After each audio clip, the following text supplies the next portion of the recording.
కుంభరాశి. ఈ రాశి వారికి ఈ సంవత్సరం రాజపూజ్యం 4, రాజవమానం 2, అదేవిధంగా ఆదాయం 2, వ్యయం 8గా ఉంది.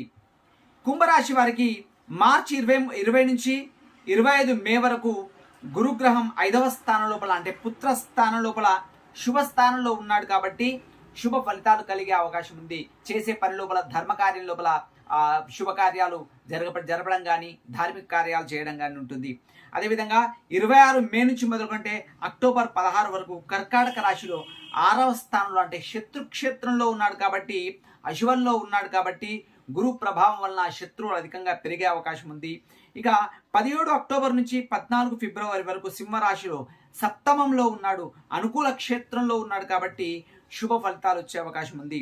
ఇక 14/2/2027 నుంచి మొదలుకంటే 6/4/2027 వరకు కర్కాటక రాశిలో 6వ స్థానంలో శత్రుక్షేత్రంలో ఉన్నాడు కాబట్టి మళ్ళీ అశుభ ఫలితాలు వచ్చి శత్రువులు పెరిగే అవకాశం ఉంది.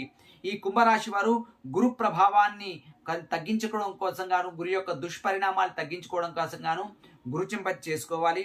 అదేవిధంగా శని ఏ విధంగా ఉందంటే ఈ సంవత్సరం అంతా కూడా మీనరాశిలో ద్వితీయ క్షేత్రంలో ఉన్నాడు కాబట్టి ధనక్షేత్రంలో ఉన్నాడు కాబట్టి ఇది ధనం మీద ప్రభావం చూపే అవకాశం ఉంది. అశుభ స్థానంలో ఉన్నాడు కాబట్టి ధనం ఎక్కువగా ఖర్చు అయ్యే అవకాశం ఉంది.